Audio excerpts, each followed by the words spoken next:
Allora, noi stiamo vedendo delle cose bellissime, Faustino, era talmente bello quello che si vedeva che meritava il silenzio, perché per vedere bene ci vuole il silenzio. Soprattutto tu mi raccontavi, mentre andavano queste immagini, di questo albero che abbiamo visto, di questa bacca rossa, una volta si facevano le collane. Allora spieghiamo che si chiama il Capeo del Prete. Evonimus europeo, sì, ogni tanto se ti dici qualche parola in latino, fai che figure che sono spettacolo. Infatti, cosa aveva fatto a Mirella? Perfetto. E Capeo del Prete o Fusagine, che tu mi fa venire in mente perché adesso che c'è un altro amico che siamo di lavorare su sta oggi, Cavarro in pratica, e tu quasi di una via di testa, perché Faustino, due quarzi qua, e qua che sia Fusagine, no, Fusagine non conoscevo il tuo nome, questo qua veniva usato da te fai una coiana, con l'ago, che dopo qualche giorno praticamente scoppiava tutto e ne arrivava a Camorra e dai era con di scarica era completata. Sì, sì. Leone da Tre Baseleghe, ciao Leone. Ciao Mirella, grazie, saluto i tuoi ospiti. Allora cosa dici di questi video che ha portato Faustino? Ah, meravigliosi. Appare a me campagna, Mirella. Bello? Sono vicino al Marzennego, sono fortunato. Allora, che parlavate dei bambini. Allora, da una ricerca all'Università di Londra, un bambino che gioca nell'erba sviluppa un sistema immunitario il doppio più potente di un bambino che non gioca nell'erba. Ecco. Perciò dobbiamo pensare che magari portare i bambini nella natura è tutta salute. No, poi Mirella, sono stato un po' in giro. Sono andato in Puglia. Dai. E ho visto tutti questi mulini a vento, no? Non mi hanno dato fastidio più di tanto. E poi si dice che fanno un rumore sotto, allora sono andato sotto uno di questi mulini e non ho sentito questi grandi rumori. Non mi hanno dato fastidio più di tanto, perciò se vogliamo salvare questo pianeta dobbiamo chiudere anche qualche occhio ogni tanto. Bisogna accettare. Poi ho visto in Puglia che è coltivatissima, allora io metterei qualche boschetto in più invece ogni tanto nella zona coltivata. Poi volevo dire a Faustin che il capeo là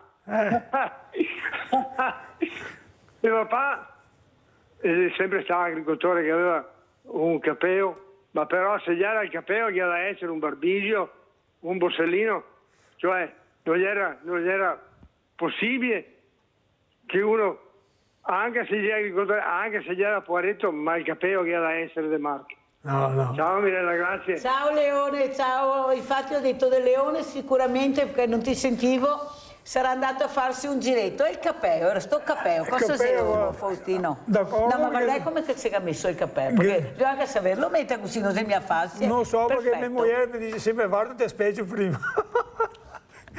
Ma so che sei i capelli di una certa elite, no? Il borsellino. Però questo qua, caro mio, ed è il capello del mio suocero. Ti non ti hai idea quante vacche vedei che hai trattato marcato questo capello qua. Ed è affari. Perché il capeo una volta? Perché aveva veramente a corpo o il capeo? Intanto dal lato termico questo qua col freddo questo ti tiene a temperatura costante e se è caldo il cervello funziona, se no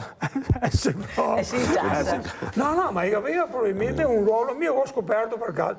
Addirittura questo qua, cioè delle volte mi si è capitato più di una volta, no? Di perderlo, non trovarlo più, per una barsetta io avevo in testa, ti sta talmente bene che non ti ricordi. Non ti ricordi neanche di mettere una ricerca che tu avevi in testa, dove c'è il capello, Ma queste, quando che te confronti con questi ragazzi, anche mi so che te vanno negli asili, nelle scuole, cosa chiedono sti ragazzi? Cosa ti dicono?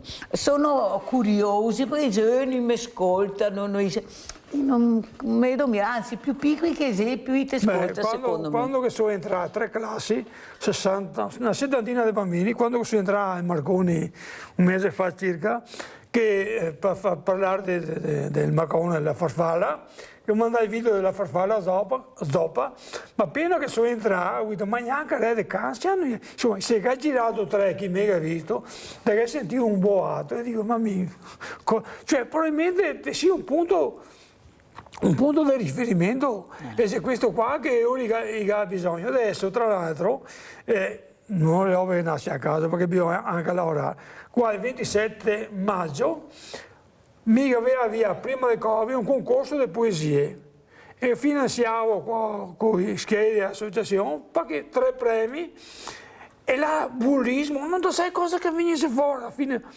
Pareva tutto morto, adesso una maestra gli ha ripreso da un centinaio. Siamo passati a 350 bambini che hanno fatto questo concorso. Addirittura. Sì. E Faustino ha fatto 350 portachiavi, perché sa, maestra fa, sai Faustino sarebbe bello e tutti i maestri, tutti, vabbè, insomma. Portachiavi te Portachiavi ma non uguale, perché l'anno scorso ho fatto un tanno nero, stanno salice grigio, sono diventato matto perché devo trovare anche. No, non riesco mica a capire, con tutti i premi chi gli dà, ma perché ne premia sta gente qua? Ma veramente, ma fatta fare, ma sbaglio? Di volte io, ma cosa che ho fatto per meritare sto premio? Anche premi importanti, dico, per carità, sarà anche persone sì, note, non dico di no, ma quello che ti ha veramente realizzato, cioè il mondo del volontariato come Casere, viene premiato pochissimo o sbaglio, Taffarelli? Poco, non viene valorizzato, specialmente avere la fortuna di avere persone come Faustino e tanti altri, sarebbe veramente da incentivarli ad andare avanti.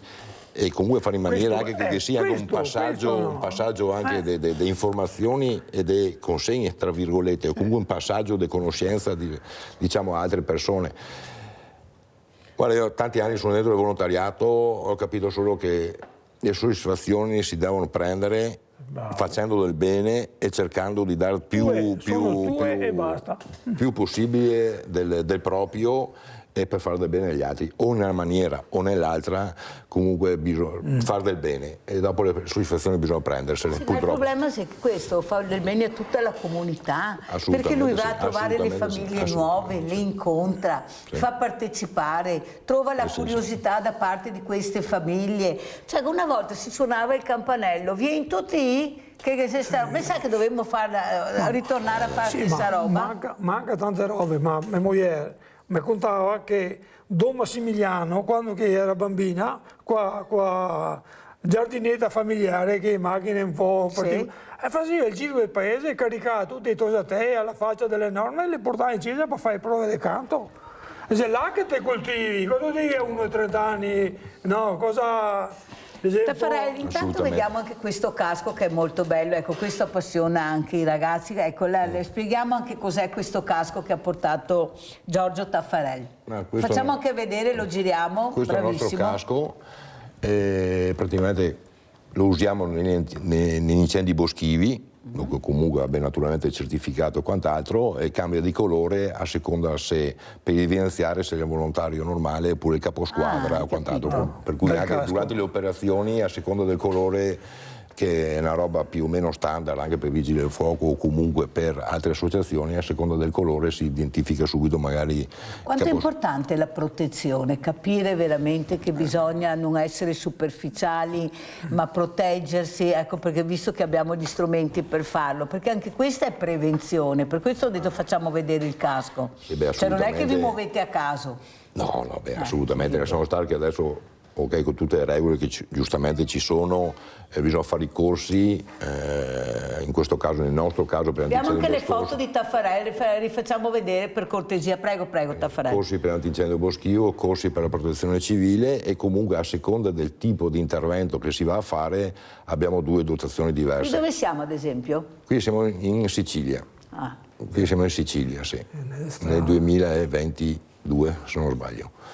Per cui a seconda del tipo di intervento che si fa, in questo caso ecco, l'incendio boschivo abbiamo il nostro casco, la nostra maschera per il fumo, la tuta ignifuga, scarponi e guanti ignifughi e ok, quello è l'attrezzatura di base. Poi a seconda del tipo di chiamavano, abbiamo tutti i nostri termini tecnici, attacco che si fa, o si usa l'acqua, o comunque soffiatori, o comunque ritardanti o quant'altro, insomma, ecco, ma comunque quello che riguarda il DPI,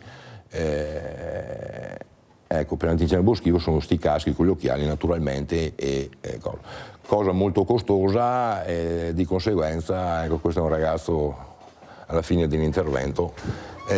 Cosa molto, molto importante, ecco, che tutti i DPI devono essere sempre tenuti, o comunque devono essere sempre integri, diciamo. Ecco, per dirti una tuta, se si fa un piccolo taglio, purtroppo A buttarla. una volta c'era i nostri vecchi, parliamo Buttava dell'associazione, via niente. no, col filo, ignifugo, però col filo, però adesso purtroppo con le nuove regole. Taffarè, abbiamo sentito Leone, quello che è stato colpito da quando ha visitato la Puglia. Ecco, Sì. quando sei andato in Sicilia cosa ti ha colpito? Dove eri precisamente? Su che posto della Sicilia? Adesso non mi ricordo più i paesi, perché comunque provincia di Palermo, comunque. Provincia di Palermo, sì. E comunque facciamo quasi tutta la provincia. Cosa ti ha colpito della Sicilia, di questi posti che hai visto? Ma lasciamo stare la siccità comunque, perché la siccità comunque laggiù era roba tutto secco, e comunque un altro tipo di vegetazione rispetto alla nostra, e di conseguenza anche altri tipi, un altro tipo di incendio, diciamo, ecco, perché ci sono vari tipi di incendi, quello più pericoloso, quello meno, quello più impegnativo a spegnerlo, quello meno. In Sicilia che incendio c'è quando si sviluppa? Impegnativo. Molto impegnativo. Molto impegnativo, poi ci sono tutte queste erbacce o comunque rovi secchi naturalmente, poi anche con il vento che Ma c'hanno. questa mancanza di manutenzione anche visto? No, quella non è mancanza di molto. Sicuramente adesso rispetto a una volta, come è successo anche dalle nostre parti, l'agricoltura magari viene un po' abbandonata, per cui magari fino a 50 anni fa c'era il prato che comunque era curato, coltivato e tenuto pulito, tutto quanto, magari adesso lo abbandonano, per cui crescono i rovi, l'erba e tutto quanto. Però comunque noi, ad Ma esempio, su la nostra un'isola zona, circondata dall'acqua, com'è possibile che manchi l'acqua nel 2026? in Sicilia, non lo so. Cioè un'isola circondata dall'acqua, manca l'acqua. Pericolo di incendi, cioè che c'è qualcosa che non torna, Ma quello non sta a me a dirlo.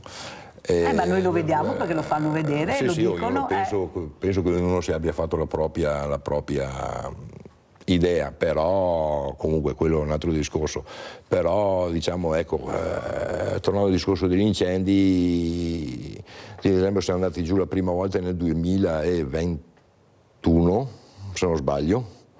Sì, nel 2021, che tra l'altro la regione Veneto, perché comunque quando facciamo queste missioni chiama sempre la regione. Nel 2021, che la prima volta che andavamo in Sicilia, siamo partiti in giro di 2-3 giorni, avvisato, c'era però veramente l'emergenza di incendi boschivi, per cui sì, e in 2 giorni, 3, la regione ha chiamato, siamo partiti, che tra l'altro quell'anno ha fatto anche il record del caldo laggiù, 49 gradi. Ancora di più bisognerebbe fare prevenzione, no? Perché Taffarella ha detto mi occupo sia di incendi che di acqua. Ecco, allora, visto che la Sicilia è piena di acqua, possibile, cioè andiamo nella Luna e non riusciamo veramente a creare del sistema, un sistema idraulico. Lorenzetto, una volta con poco faceva ma veramente delle opere idrauliche meravigliose. Adesso se perdiamo su un bicchiere di acqua, nel senso di parola, cioè in Sicilia non c'è acqua, ma ve ne rendete conto? Lorenzetto, cosa succede? È una continua evoluzione, perché anche adesso l'abbandono dei territori, perché ad esempio ieri seguivo un documentario dove nel bosco vanno a praticamente tagliare la corteccia per far morire gli alberi, altri li abbattono, perché dopo l'albero morto crea tutto un mondo, una vita, cioè un disco ecologico. E diceva, perché la natura ha tempi lunghi, noi li abbiamo molto più corti. Cioè, praticamente siamo sempre noi altri che andiamo a mettere mano. E sottobosco deve esserci o non deve esserci? Perché se ci sono praticamente, da quel che vedo, non è che sia un esperto, i prati con pecore eccetera, viene fatta una manutenzione. Quando che si abbandona, e dopo soprattutto la mano dell'uomo, quello che veramente vuoi fare l'incendio, insomma, ecco, tutto qua. Distrugge. Mirella da Riese, vai Mirella. Sì, ciao Mirella, buongiorno Scogliotti. Ciao. Allora io, 45 anni, insomma, che abito qua a Riese, però abitavo a Mogliano e quando avevo 19 anni io mi ricordo che sono andata col titolare del lavoro, mi hanno portato tutti quanti a fare questa gita un sabato e non mi ricordo quei ristoranti dove c'era tanti uccelli imbalsamati, vedere che bellezza che era. E dopo di domeniche andavo con le amiche a fare giri di giornata così, ma c'era tanto bello da vedere proprio.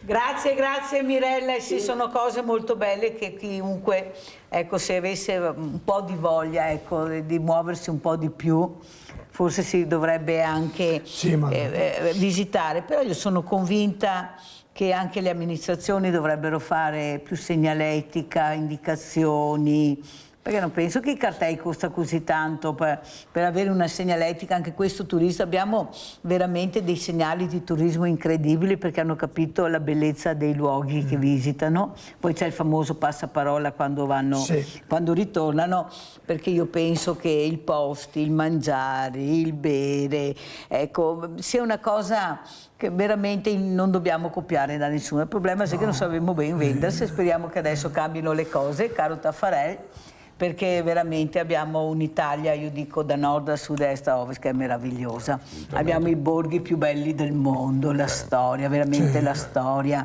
e qui non si riesce a capire. Taffarel, come ci saluta?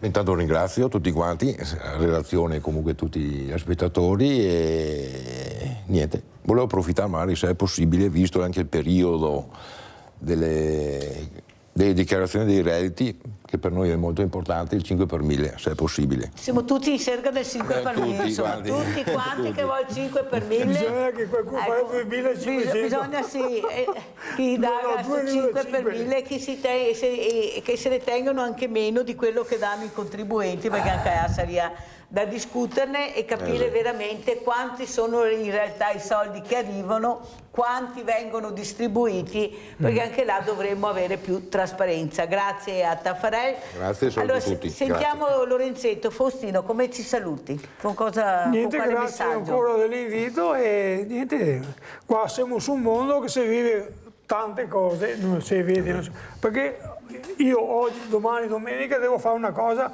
in tempo brevissimo, vedo una fermo perché allora lo dirà dopo la seconda parte, perché Faustino rimarrà con noi, con un altro ragazzo che ha portato per far capire l'importanza di trasmettere la passione, cosa che Faustino fa. Grazie, pubblicità.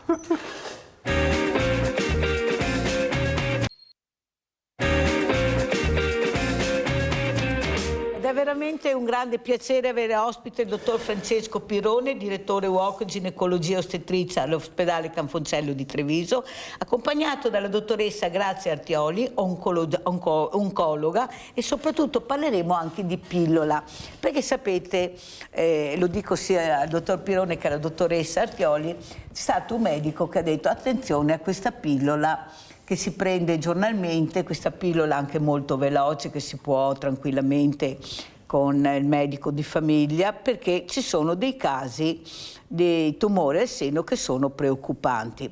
Allora io a questo punto ho detto mamma mia che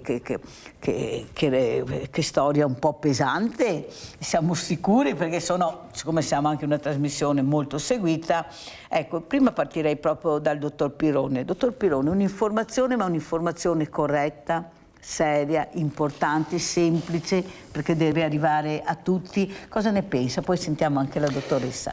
Allora, per quanto riguarda l'utilizzo della pillola contraccettiva, mi sentirei di dare un messaggio rassicurante da questo punto di vista, anche in relazione al rischio tumorale in generale, adesso senza soffermarmi sui singoli tumori, però in generale possiamo dare un messaggio rassicurante su alcuni tumori.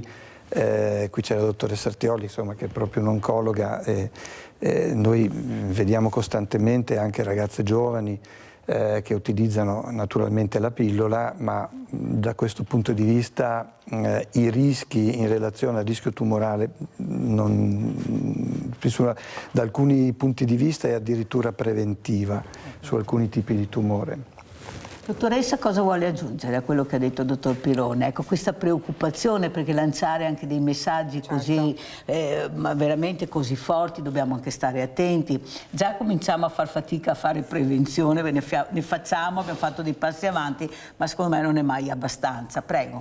Allora, possiamo dire che i dati, forse a cui si riferiva il collega quando è stato un po' allarmante, si riferiscono a studi ormai datati in cui venivano utilizzate delle pillole con dei dosaggi ormonali più alte di quelle che invece vengono utilizzati ora, e quindi quello che diceva il dottor Pirone è vero. Attualmente possiamo ridimensionare questo rischio, e comunque i dati erano sull'utilizzo della pillola per durate oltre i 10 anni e soprattutto erano indirizzati verso il tumore della mammella. Oggigiorno, come ha già accennato il collega, la pillola invece per alcune tipologie, tipo alcune forme di tumori ereditari dell'ovaio, viene anche considerata in certi casi selezionati preventiva. Quindi sì, diciamo che possiamo ridimensionare questo rischio. Ecco, mi fa piacere avervi ospiti e anche aver sentito, perché veramente noi abbiamo bisogno di un'informazione molto corretta, perché non sono informazioni che veramente possono destare molta preoccupazione. Dottor Pirone, un'altra cosa che volevo chiedere: questa maternità, pochi, però c'è, di donne che superano i 40 anni tranquillamente. Io ho avuto una sindaca che ha detto: fino a 40 anni ho deciso di fare la mia vita, il mio lavoro, dopo ho detto beh, adesso sarebbe ora anche che diventassi mamma, vediamo. È corretto a una certa età non capire l'importanza di capire l'età che hai, cosa puoi fare, cosa non puoi fare? Sei sicura che questo bambino un domani che cresce sia così contento di avere una mamma di una certa età? Ma soprattutto il corpo umano, ecco, questa donna che genera questa creatura, il miracolo, io dico sempre, della natura, cosa riesce a fare.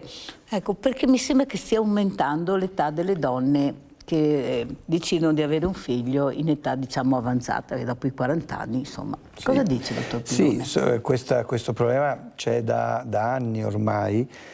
Con il tempo l'età media in cui la donna ha anche la prima gravidanza o gravidanze successive sta aumentando sempre di più. Oggi la prima gravidanza si ha tra i 31 e i 32 anni. E ci sono molte donne che hanno gravidanze anche in prossimità o dopo i 40 anni. Questo naturalmente attiene a scelte personali su cui è difficile naturalmente intervenire, ma l'importante è che le donne siano consapevoli, le coppie, di quali possono essere i rischi legati ad una gravidanza ottenuta in età un po' più avanzata.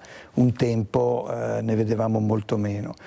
C'è da dire che oggi abbiamo anche a disposizione degli strumenti diagnostici, delle terapie, e quindi un tipo di assistenza alla gravidanza che consente di dare supporto, però è innegabile che ci sia un'aumentata incidenza di alcune patologie della gravidanza, quindi che attengono alla mamma, e anche alcune patologie fetali.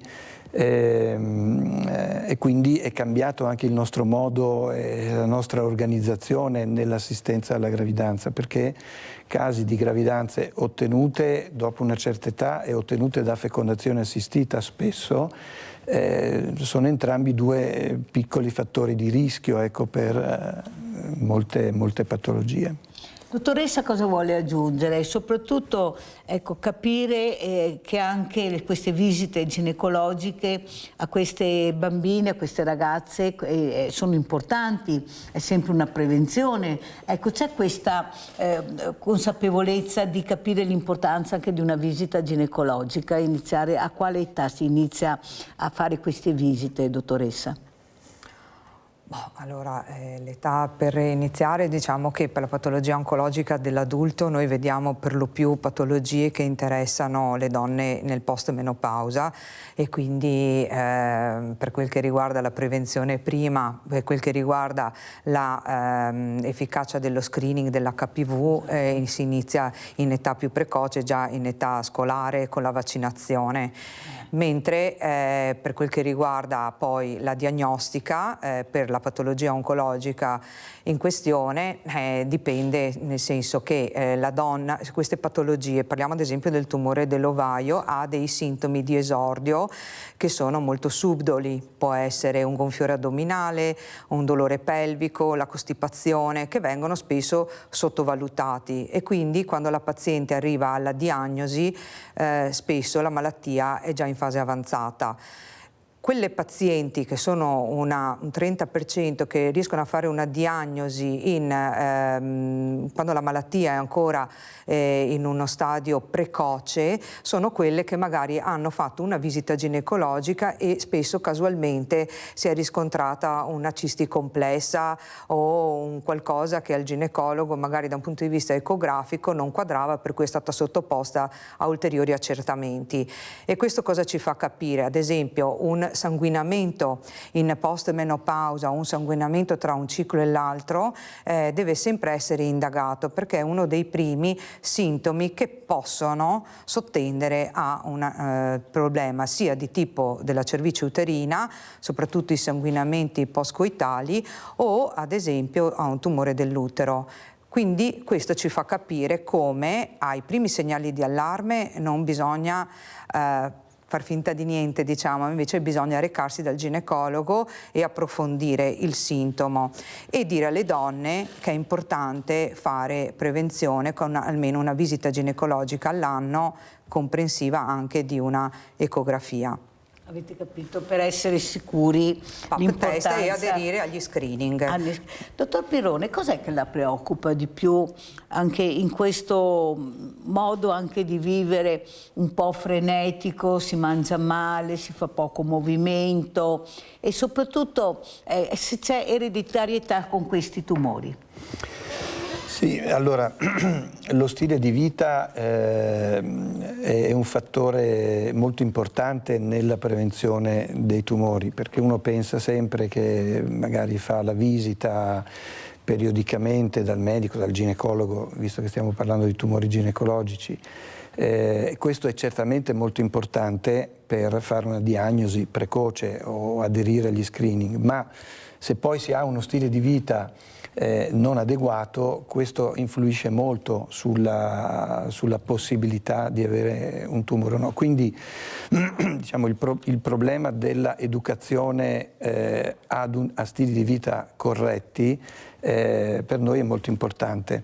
Quindi andrebbe fatta proprio educazione sanitaria già nelle scuole, ovviamente, perché è da lì che si inizia. Qualcuno capisca, dottore, lo diciamo tutte le mattine. Però questo sì, si fa già qualcosa in questo senso, ma sicuramente non è mai abbastanza, proprio per conoscere qual è il rapporto tra stile di vita e insorgenza non solo di tumori naturalmente, ma anche di altre patologie,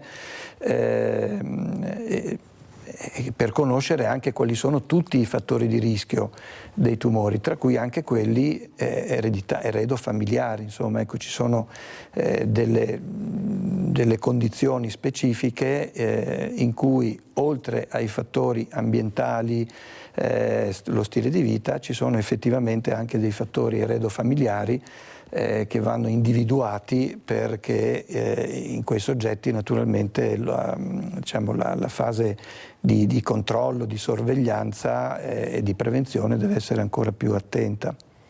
Allora, si parla molto anche di intelligenza artificiale, dottor Pirone. Quanto può aiutare? Il professor Cerosa, l'ultima volta che è venuto ospite, è venuto diverse volte, diceva, però si ricordi Mirella che è sempre l'uomo, poi alla fine è la mano dell'uomo che gestisce il tutto. Però si dice che nella sanità è molto importante. Cosa ne pensa, dottor Pirone? Sta assumendo un ruolo sempre più importante, quindi sfruttare bene l'intelligenza artificiale nel nostro campo, nell'ambito medico, sarà una vera rivoluzione. Lo sta già avvenendo questo in molte aree della medicina e sta aumentando il valore e il contributo dell'intelligenza artificiale sempre più velocemente.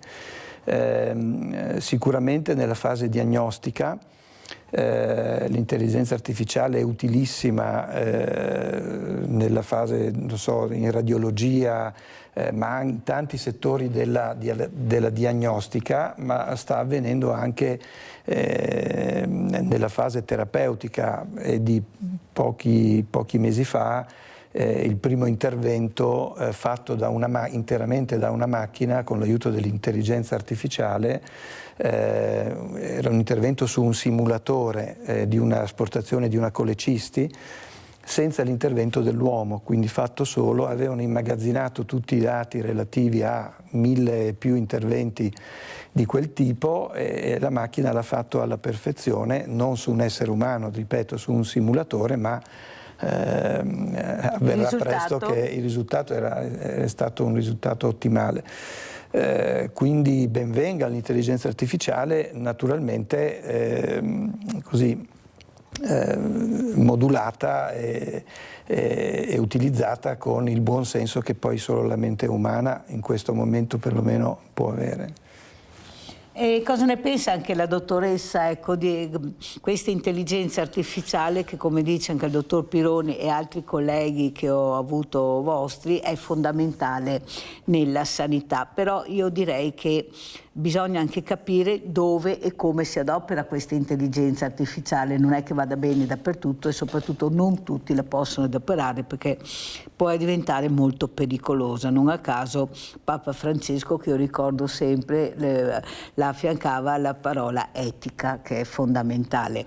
Ecco, cos'è l'etica nel suo lavoro, dottoressa? Perché ci vuole anche una certa etica a confrontarti con delle persone anche su temi anche scabrosi, ad esempio il corpo umano, gli organi genitali, se ne parla pochissimo, anche nelle coppie giovani. Io parlo con le ragazze quando ho la fortuna di averle ospiti, queste studentesse, a casa tabù, ancora adesso non se ne parla, loro vorrebbero essere più curiose. Forse anche voi potete dare un messaggio di prevenzione, anche come dice il dottor Pironi, andando sempre di più nelle scuole, far capire l'importanza e soprattutto il rispetto del corpo umano, e questo forse la conoscenza del tuo corpo, dei tuoi organi. Prego, dottoressa, proprio anche per prevenire. Certo, allora nelle scuole sì, come ha già detto, si fa già qualcosa.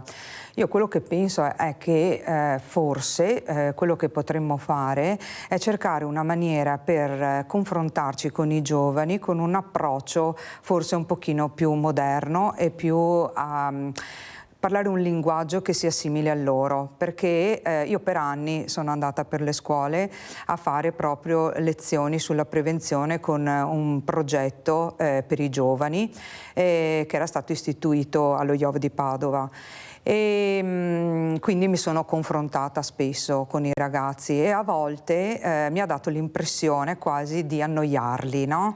Quindi parlare, di dire devi mangiare la frutta e devi fare attività fisica e non devi fumare, a volte mi dà l'impressione che, diciamo così, entra per un orecchio e esca per l'altro. Quindi, oddio, viene questa a farci la lezione e la morale, ci giudica. Esatto, eccola là. Che noia. Che noia. E quindi penso che noi dovremmo lavorare come clinici e forse insieme anche alla Regione per trovare una maniera più semplice e più adeguata ai tempi d'oggi per essere efficaci in questo tipo di informazione che andiamo a fare nelle scuole e forse trovare un approccio più moderno, ecco, perché se no penso che da questo impasse non si riesca ad uscire. Dobbiamo essere più vicini ai giovani.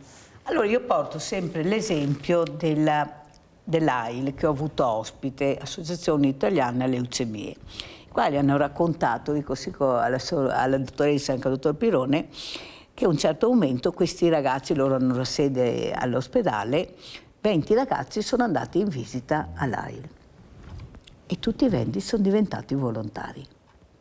Allora si è posta la domanda che ha detto, e la ringrazio di averlo detto, dottoressa, cosa abbiamo sbagliato? Ma come? Siamo andati nelle scuole e non abbiamo ricevuto risultato.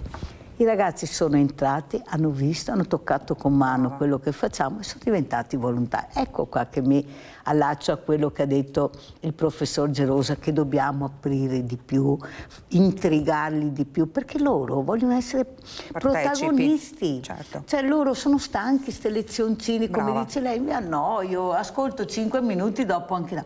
Mentre l'ospedale, il profumo dell'ospedale, che non ha il profumo della strada, lo dico tutte le mattine, dove tocchi con mano la disperazione, la gioia, la felicità, la tecnologia, che a loro veramente interessa tantissimo. Ecco, forse sono posti che veramente dovrebbero essere più frequentati. Cosa dice, dottor Pirrone? Anche queste sale operatorie, naturalmente non entrare, ma quando operate, ma far vedere gli strumenti. Ecco, io sono convinta che, perché loro sono curiosi, qui ne abbiamo uno, poi lo sentiremo, questo ragazzo che si è incuriosito, ma grazie a Faustino Lorenzetto che lo ha accompagnato in un percorso della natura.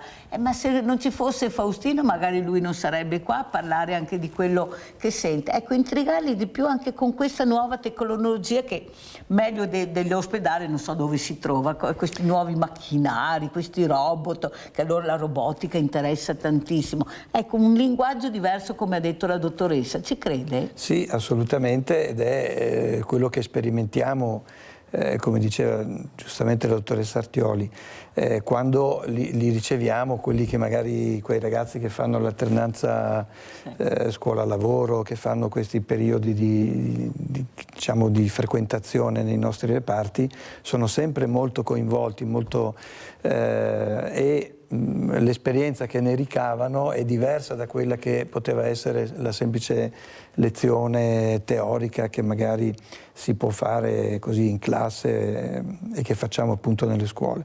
Quindi sono assolutamente d'accordo sul fatto che vadano coinvolti in maniera proprio pratica, anche perché si tratta comunque di un tipo di attività e un tipo di ambiente che è coinvolgente. Poi c'è chi può essere più o meno attratto dai temi sanitari, medici, però qua si ha a che fare con le persone, appunto, e quindi si toccano con mano i problemi, come risolverli, e credo che sia così anche affascinante per un giovane. Ecco, io sono dell'idea che dobbiamo fare questo, come ha detto, e la ringrazio, dottoressa Artioli, perché ecco, questa sensibilità femminile che esce, che riesce a capire, ma forse non mi hanno ascoltato più di tanto, ecco, devo capire che forse loro usano un linguaggio diverso. Però io sono dell'idea che devono anche capire quali sono i segnali, come avete spiegato voi. Ecco, ad esempio l'endometriosi, dottor Pirrone, se ne parla poco, è una cosa molto anche complicata da capire, però bisogna iniziare a spiegarla, perché sennò con parole semplici come che riuscite a fare voi, perché a casa devono arrivare questi segnali, non c'è niente da fare. E anche il giovane, secondo me, è intrigato, poi stai molto attento che poi ti interrogo quando tocca a te arrivare qui, per capire se queste cose vi interessano, questi argomenti vi stimolano, dottor, perché è molto importante. Prego. Sì, ha toccato un tema molto delicato, quello dell'endometriosi. È una patologia che in alcuni casi può essere molto grave, che colpisce spesso le giovani donne, cioè comunque le donne in fase fertile, e ancora oggi, per quanto se ne parli un po' di più rispetto agli anni passati, abbiamo un ritardo nel fare diagnosi, e qui fare diagnosi precocemente è molto importante in questa malattia, mediamente di 7 anni, perché i sintomi all'inizio sono sottovalutati, e quindi avere consapevolezza di che cosa sia questa malattia da parte dei ragazzi, quindi sin da giovani, sia le femmine ma anche i maschi, perché comunque diventeranno dei compagni di donne che magari saranno affette da questa malattia. E più di qualche volta io ho visto coppie che venivano poi a visita, dove magari era più il compagno che era sensibilizzato, che magari era informato su questa malattia, che spingeva la compagna a farsi visitare. Quindi deve essere un'informazione che raggiunga tutti sin dalle scuole. Su questo anche abbiamo fatto parecchi incontri, diciamo giornate divulgative rivolte proprio ai giovani, perché è una malattia che può avere risvolti anche gravi, che tocca la fertilità, trattandosi di giovani donne, per cui riconoscere precocemente i segnali che questa malattia può dare e curarla precocemente. Al giorno d'oggi abbiamo fortunatamente la possibilità di curarla anche senza necessariamente arrivare all'intervento chirurgico, che è lo step finale, ma si può curare anche con terapia medica spesso, ma l'importante è riconoscerla precocemente. Molto importante, guardi, la ringrazio anche per quello che ha detto, che ha spiegato, perché a casa abbiamo bisogno di informazioni e soprattutto dobbiamo più che sentire, ascoltare e poi praticare, e soprattutto questa prevenzione che ancora si fa fatica a capire l'importanza di questa parola, dottoressa. È vero che le donne hanno fatto anche dei passi molto lunghi in avanti, ma non abbastanza a mio avviso, perché c'è sempre quella grande fetta che Minovò combatta. Io sono veneta, trevigiana, e purtroppo regna ancora sovrano qui, Minovò combatta. Vabbè, invece la prevenzione va fatta perché riguarda tutti, riguarda la comunità, anche l'evoluzione della comunità. Prego. Beh, io posso dire innanzitutto che la prevenzione noi la possiamo attuare in due maniere, cioè la prevenzione primaria e la prevenzione secondaria.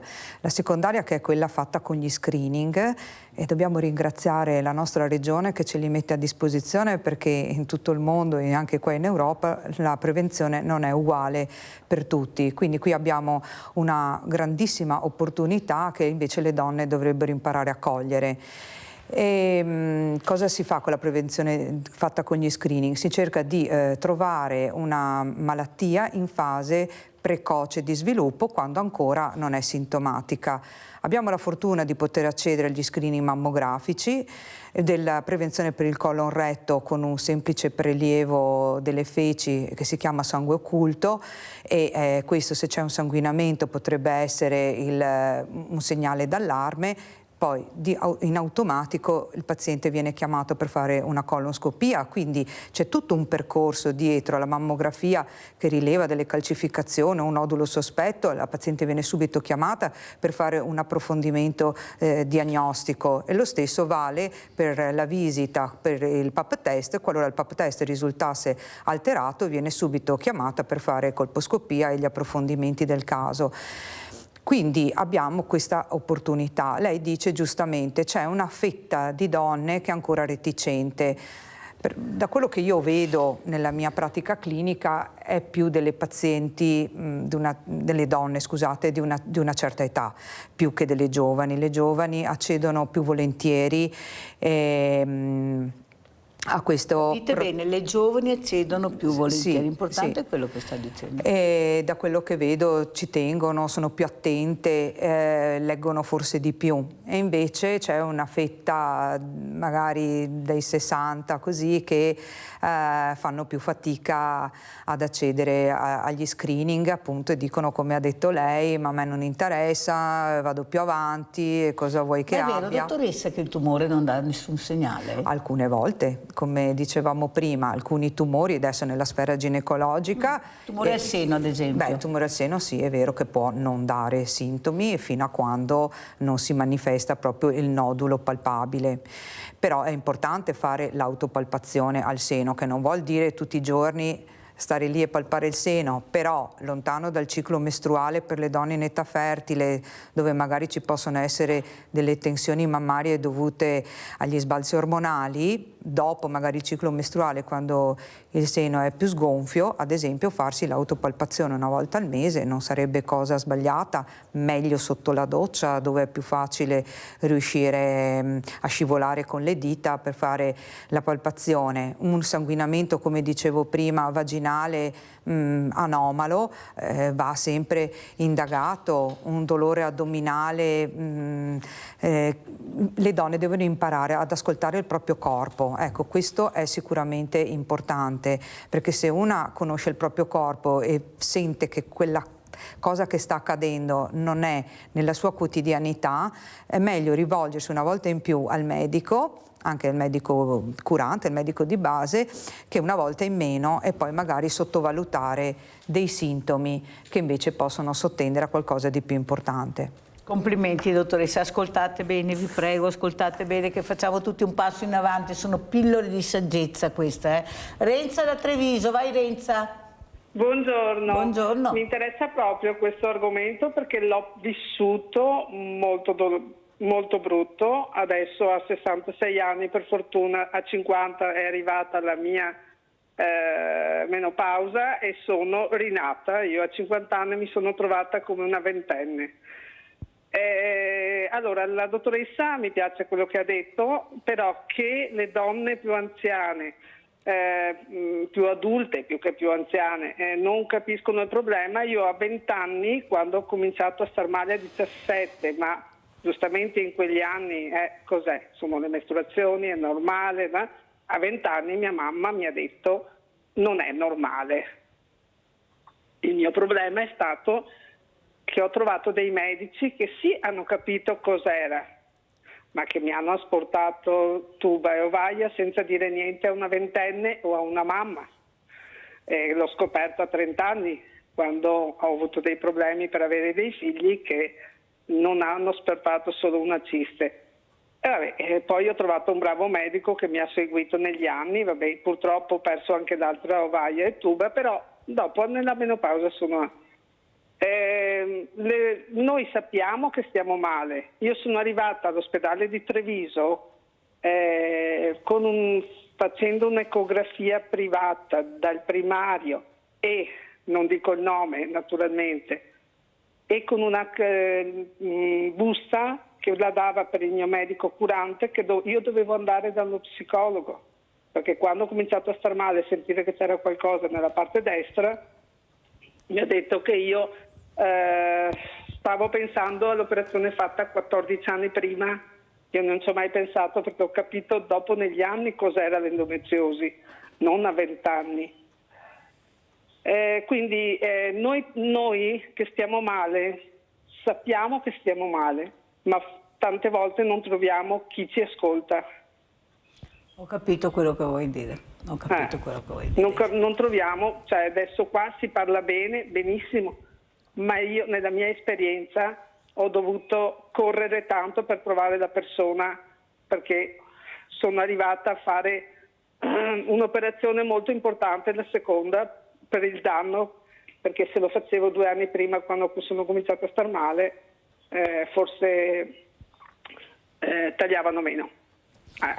Grazie Renza, grazie anche voi della testimonianza che hai portato. Il problema, dottor Pirrone, è sempre quello che io sento anche dalle telefonate che arrivano, è l'ascolto e la competenza. Ed molte volte dicono mi sono sentita un numero, non una persona. Io porto un altro esempio che non c'entra niente col vostro lavoro, ma è un esempio di ascolto di quel ragazzo che ho avuto, che è diventato anche un ragazzo, poi adesso è un campione paralimpico, che nel momento che non aveva più le gambe, questo medico è entrato e gliel'ha detto in maniera violenta. E lui, mi ricordo, era seduta la dottoressa, ha detto non si fa così, perché in quel momento tu sai che la mia vita cambierà completamente, che non sarò più quello di prima, e c'è un modo anche di dire le cose.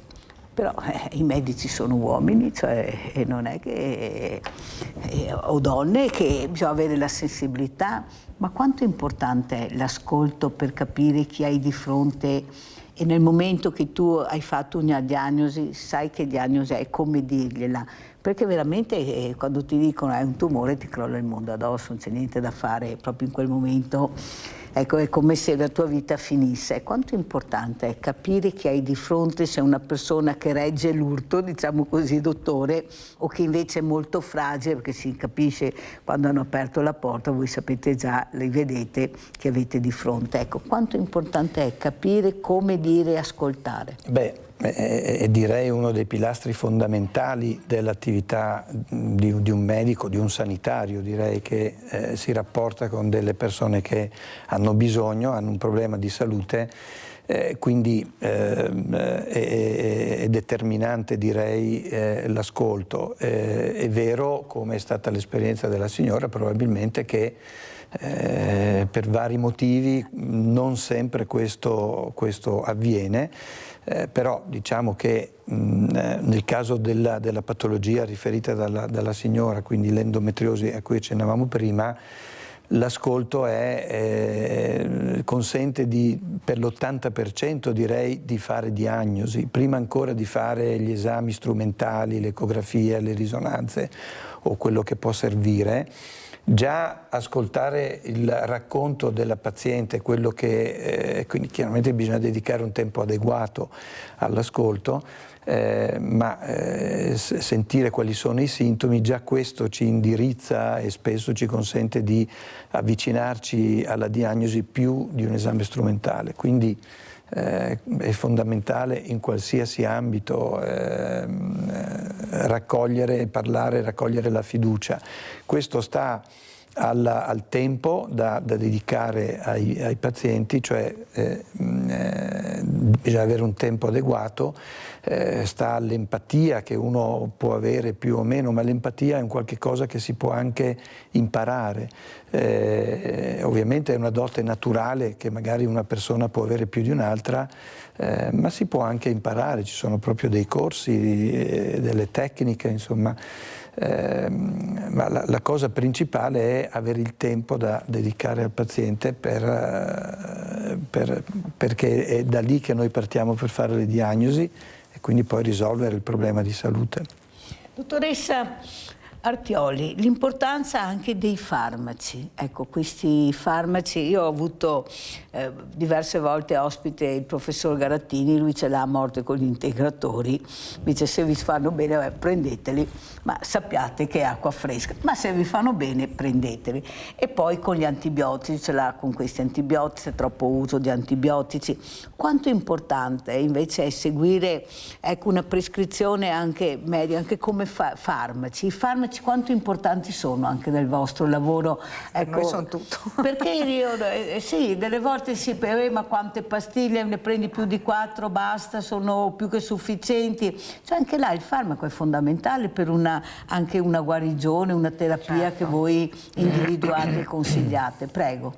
Certo, questo si chiama aderenza ai trattamenti, quindi avere aderenza ai trattamenti, specialmente in oncologia, dove la parte farmaceutica, diciamo, è il nostro mestiere, è importantissimo.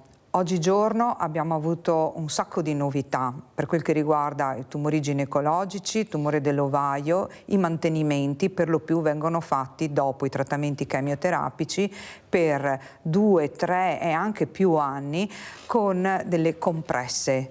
Quindi è importante trovare un paziente che ti segua nel tempo, che bisogna seguire, ascoltare il paziente, ascoltare i sintomi, trovare il dosaggio che è in grado di dare una qualità di vita che è importantissima, con dei sintomi, delle tossicità da trattamento che siano il minimo possibile per permettere al paziente di proseguire il trattamento per quello che è necessario, ma non si parla di mesi, si parla di anni.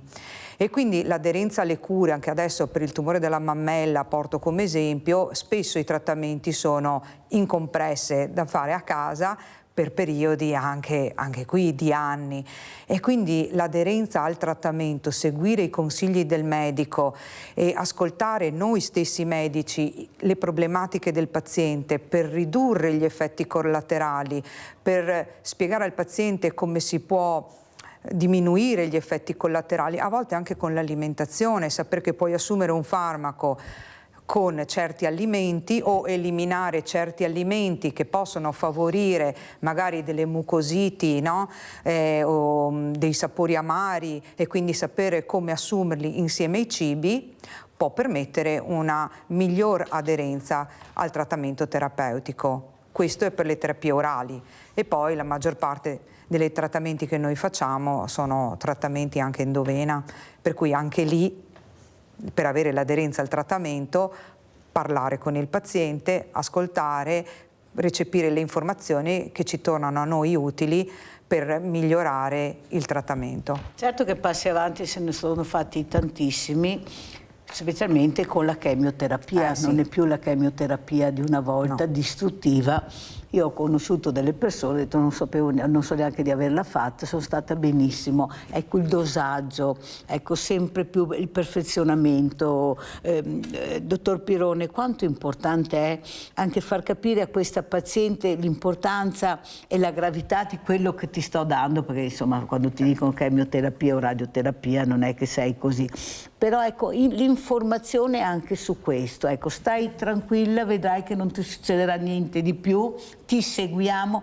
Ecco qua il percorso che è l'accoglienza che fate di questa persona che avete in carico, che diventa di una fragilità unica, però accompagnata nel modo giusto. Ecco che fa le sedute, io ricevo le telefonate che dicono no, bravi di più, fanno i complimenti sempre, perché è importante capire quanto è importante anche l'accompagnamento nel percorso della malattia. Prego, dottor Pirone. Sì, ha detto bene, la donna, la paziente si deve sentire accompagnata.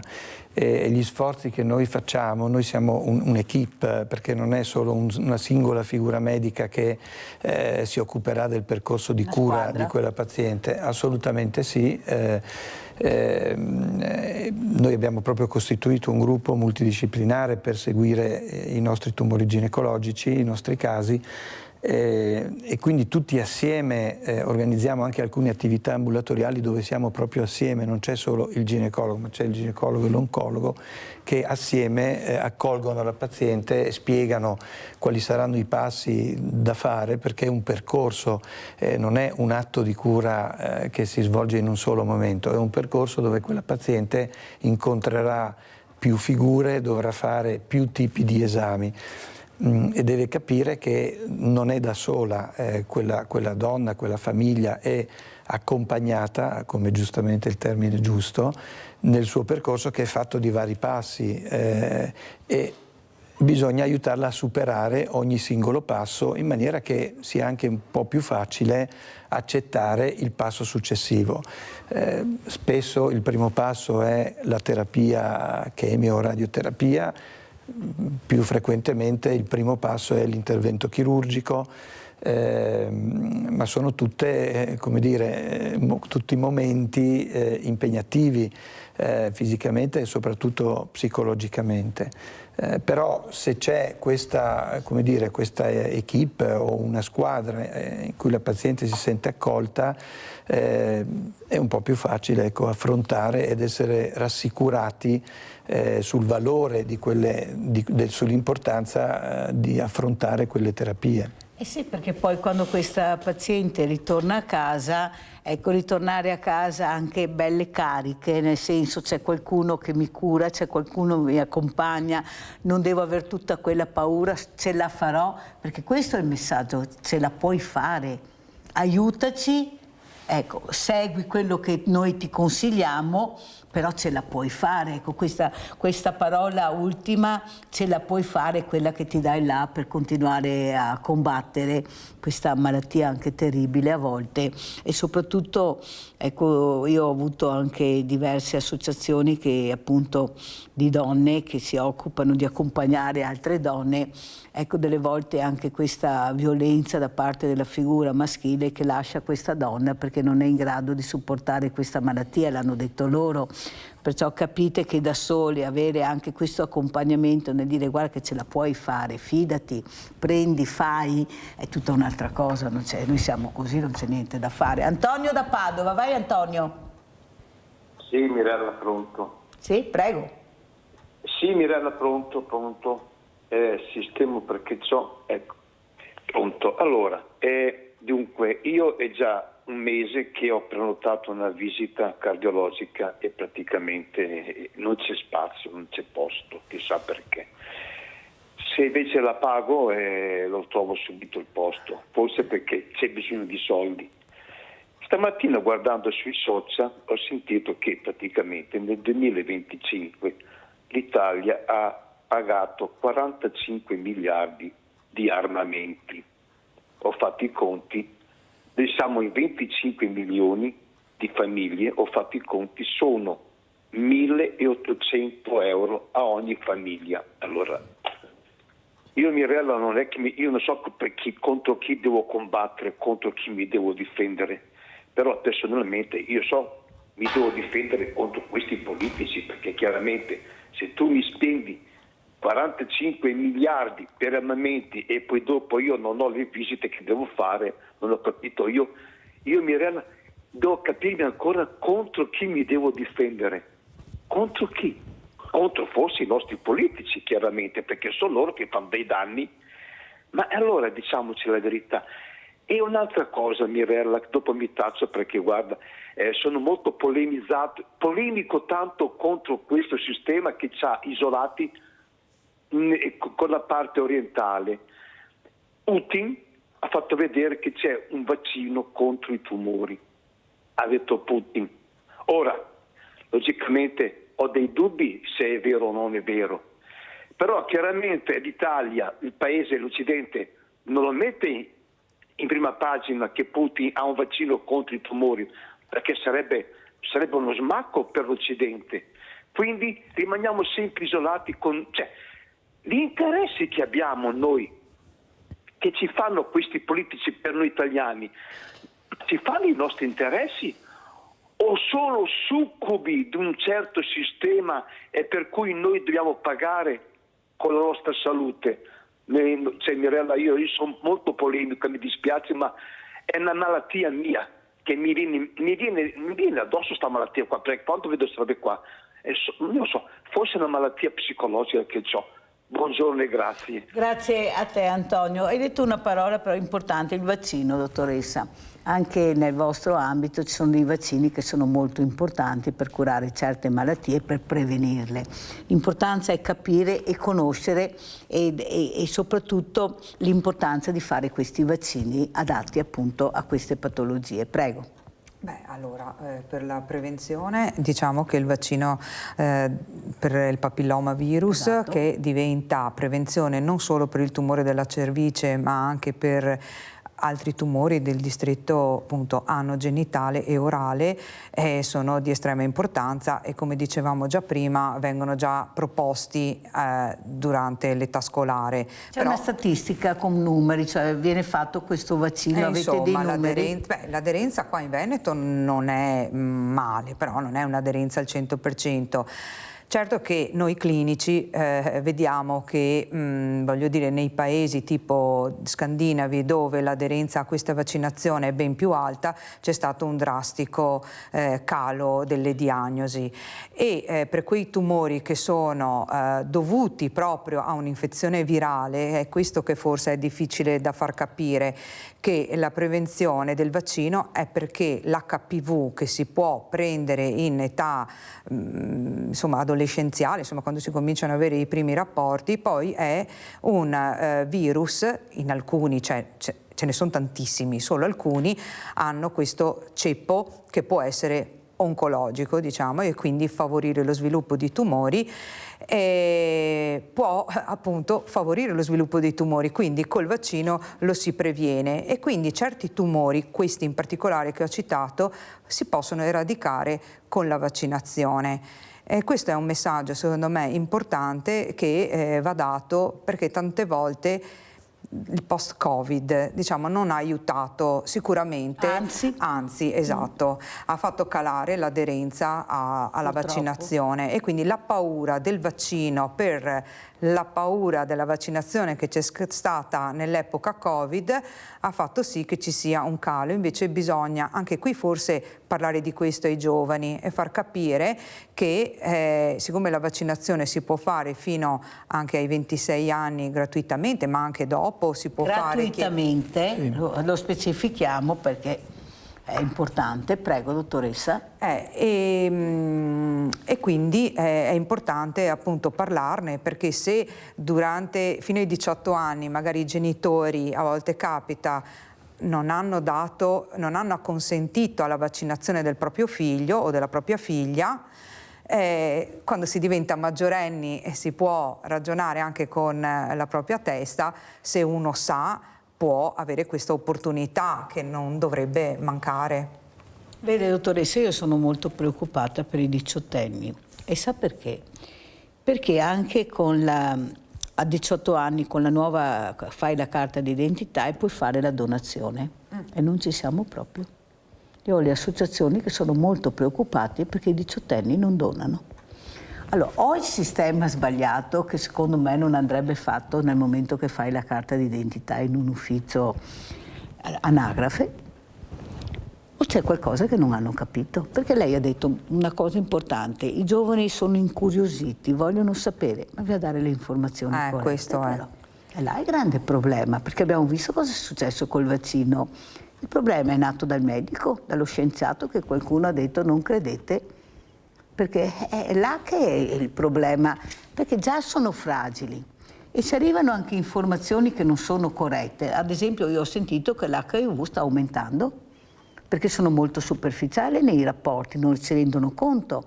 Se invece riusciamo forse a far capire loro l'importanza dell'informazione corrette dagli addetti ai lavori competenti e non per carriere o per visibilità, forse anche loro riuscirebbero, perché a 18 anni che il ragazzo non dona, perché ha paura, certo che sì, ho sentito le telefonate, ma sono proprio morto?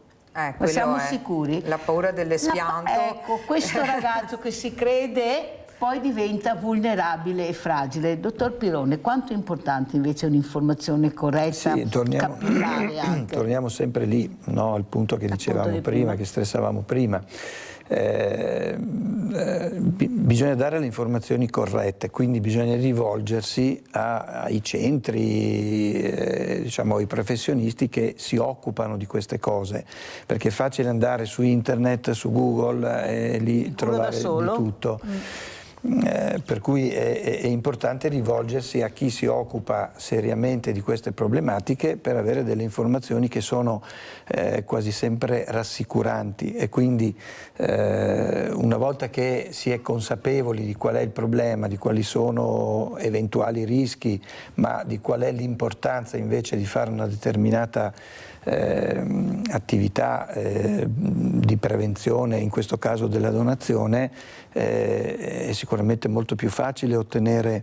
Si parlava prima del vaccino, è una cosa importantissima questa, perché avere un vaccino che mi previene un tumore è una cosa che questo vaccino c'è dal 2007, quindi sono tanti anni che lo si sta proponendo, è gratuito dagli 11 ai 26 anni sia nei maschi che nelle femmine, perché questo virus può provocare tumori anche nei maschietti, non solo nelle donne. Ma si può fare, come diceva la dottoressa Artioli, anche successivamente. È gratuito fino a quell'età, ma poi è in copayment cosiddetto, cioè si paga assieme, un po' lo Stato e un po' uno non se lo deve pagare da solo, quindi non sono costi proibitivi peraltro, ma è molto importante questo, perché ha consentito di ridurre drasticamente un tumore, che è il tumore del collo dell'utero, che altrimenti è un tumore che ha insomma una mortalità e comunque un'aggressività non da poco, insomma, ecco, quindi è un metodo semplice. L'importanza del vaccino. Assolutamente sì. Ecco, questo è quel messaggio che io volevo proprio anche dare, perché dopo il Covid è successo il finimondo. Ecco, questa paura, dottoressa, ecco, ma le volte anche terrore. Io ho ricevuto delle telefonate che danno colpa al vaccino per qualsiasi cosa, poiché è successa dopo il vaccino e magari quella cosa era già in atto ancora prima del vaccino, perciò io sono convinta che parlarne fa sempre bene. e soprattutto l'informazione corretta che deve arrivare a questi ragazzi che sono il nostro futuro. Ecco, se non puntiamo, già ne abbiamo pochi, ecco, se non puntiamo con una giusta informazione, corretta informazione, a far capire loro l'importanza del rispetto del loro corpo umano, ecco, forse abbiamo fallito proprio. Penso che dovremmo fare dei passi in avanti per queste meravigliose creature che abbiamo la fortuna di avere. Dottoressa, come ci saluta? Ormai il tempo è scaduto, ecco, spero di avervi ancora ospiti per dare ancora più informazione, prego. Grazie. Io penso che quello che ci siamo detti oggi è stato abbastanza chiaro. Alle donne dire, e ribadisco il concetto di prima, di imparare ad ascoltarsi, aderire agli screening, andare dal medico di base per qualunque anche domanda, che non ci sono domande stupide. Tante volte le pazienti dicono: guardi, forse ho una domanda. Non ci sono domande stupide. Se ci sono delle domande vuol dire che dietro c'è una curiosità, una mancanza di informazione. Abbiamo parlato oggi di quanto l'informazione è importante, quindi sì, informarsi, istruirsi e domandare ai sanitari quello che si può fare. Attenzione alla familiarità, perché ci sono una quota di tumori che sono ereditari, e quindi quando nelle famiglie si ripetono delle neoplasie, andare da chi di dovere, chiedere delle consulenze genetiche e insomma approfondire anche questo aspetto, perché la prevenzione è importante. Grazie. Abbiamo Michela da Paese, poi salutiamo anche il dottor Pirone. Prego Michela. Sì, buongiorno, grazie per questa possibilità che date di intervenire e chiederci e toglierci dei dubbi. E forse una domanda forse scontata, però vabbè, io ho 2 ragazzi minorenni, una ragazza di 16 anni e un ragazzo di 12, e c'è arrivata appunto la possibilità di fare il vaccino per il papilloma. Io da mamma ero un po' perplessa, perché comunque dice un vaccino a questa età giovane, quindi sì, ero un po' perplessa se farlo subito o se aspettare.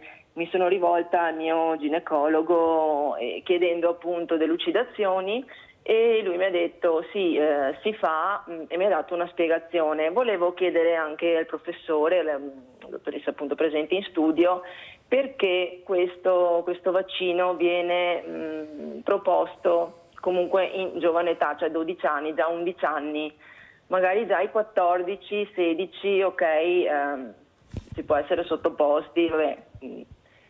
Si capisce che adesso sì, con l'età tutto si anticipa e quindi c'è maggior rischio all'esposizione al tumore. Volevo togliermi questo dubbio ulteriormente, perché ho 11 anni.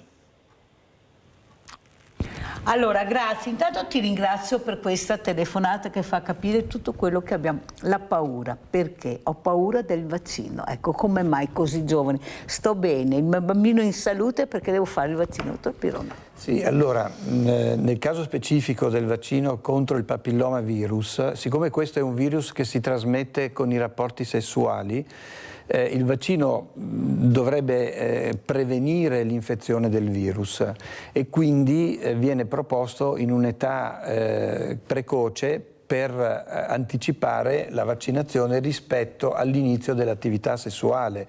È chiaro che se quella giovane inizia ad avere l'attività sessuale in età più avanzata, teoricamente si potrebbe fare il vaccino anche un po' più in là, ma l'importante è, per avere la massima efficacia appunto di prevenzione primaria, e poterlo fare prima dell'inizio dell'attività sessuale. Per questo viene proposto da quella età.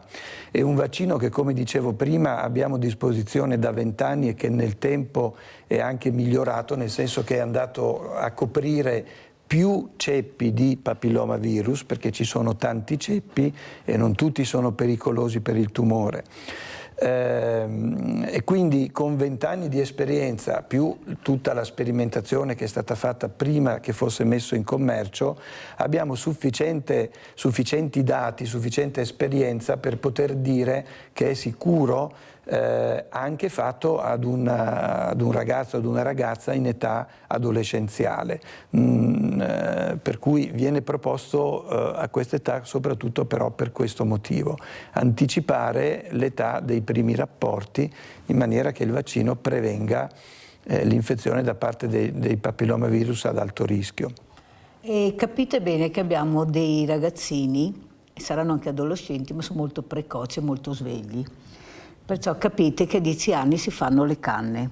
Perciò tu genitore, purtroppo statistiche alla mano, sono molto preoccupati gli addetti ai lavori, sta calando sempre di più l'età, perciò voi genitori fate i genitori, capite cosa è il bene per il vostro figlio, soprattutto chi è vostro figlio, se lo controllate abbastanza, se sapete veramente chi è, e in base a questo muovetevi, come ha detto il dottore, per capire cosa fare e cosa non fare. Siete anche voi che decidete, voi sono minori loro, non è che possono difendersi da soli.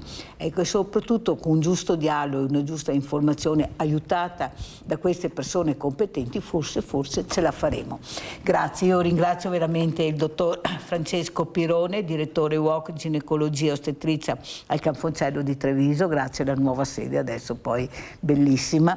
Grazie anche alla dottoressa Grazia Artioli, oncologa, che è stata con noi. Più di così penso che queste pillole di saggezza dovete ascoltarle e vedrete che tutti quanti ci troveremo meglio. Grazie, buona giornata, grazie. Pubblicità.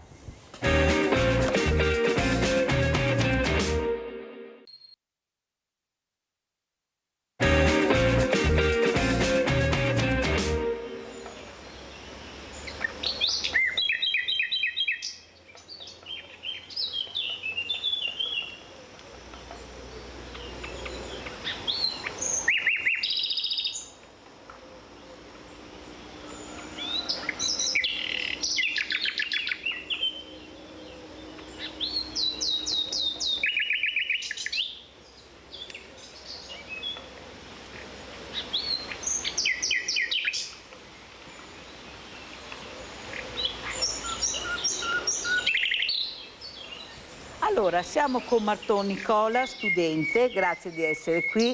È veramente importante capire la meraviglia della natura e soprattutto, prima di iniziare a parlare della natura, di quello che ti intriga, di quello che abbiamo parlato nella trasmissione anche con questi importanti medici che abbiamo avuto, sei stato interessato, hai capito l'importanza del rispetto del corpo, di fare i vaccini. Come pensi, Nicola? Cosa dici? Beh, penso sì che fare i vaccini è appunto importante se si è favorevoli a fare i vaccini, bene, ma vedo anche tante persone che non se li vogliono fare perché magari pensano che ci siano effetti negativi e secondo me sì, magari ci sono e vengono magari riscontrati, ma non è che muori perché ti fai un vaccino. Un vaccino è per proteggere il proprio corpo, per farti del bene, per non ammalarti. E quindi... Secondo te, Nicola, c'è abbastanza informazione sia alla scuola che in famiglia? Sui vaccini?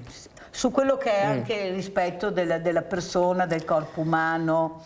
Allora, sulla scuola, almeno sulla mia scuola, non si parla tanto di questo. Sì, ci sono vari interventi, ma non so sulle altre, ma almeno sulla mia non si interviene così tanto. E anche in famiglia, sì, almeno a casa mia si parla anche di queste cose, ma ci sono famiglie che proprio schivano proprio il problema e preferiscono non parlarne. Lo dicono i tuoi amici allora questo? Sì. Avete capito che abbiamo sentito dalla voce di Nicola qual è la realtà? E io dico sempre che io non devo essere fortunato, Nicola, ad avere quella scuola o quell'insegnante, è quello che mi aspetta di diritto, che è conoscere e sapere. Ecco, questo è quello che io, e dovrebbero farlo anche i genitori in famiglia. Allora, questa natura, aver conosciuto anche Faustino Lorenzetto, ti ha intrigato. Sì. Cosa ti ha intrigato per accompagnare anche Faustino in percorsi naturali meravigliosi, Nicola? Beh, mi ha intrigato la determinazione di Faustino, perché appunto Faustino è appunto una persona che non si trova facilmente, perché magari persone, adesso non voglio dire che è anziano, ma persone della sua età magari li trovi al bar che giocano a carte, invece lui è sempre con i bambini, con i ragazzi giovani come me a spiegare, a fare percorsi naturalistici e quindi appunto mi ha ammirato Faustino e sono andato con lui per non dico diventare come lui, ma almeno meglio. Hai sentito cosa ha detto Faustino? Ascolta Nicola, una cosa importante che hai detto, anche tra le righe, è quella che voi volete imparare, volete conoscere, però dovete trovare anche le persone, non è facile trovarle. Ecco, trovi anche delle persone specialmente diversamente molto chiusi, ecco il famoso Tessiceo, a Samestano, col tempo. Mentre voi giovani siete curiosi, avete voglia di sapere, di comprendere, quando trovate una persona come Faustino dite eccolo qua che l'ho trovato finalmente, una persona che mi ascolta e mi accompagni su un percorso della natura bellissimo. Prego Nicola.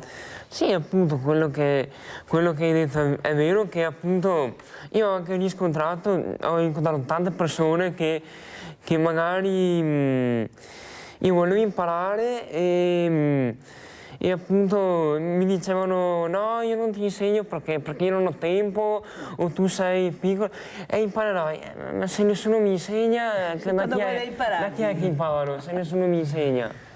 Allora Faustino, intanto penso che per un anno ti sia a posto con tutte le lodi che ti gaccia stamattina, penso che per un anno è anche... Mi sembra di avere una roba luminosa.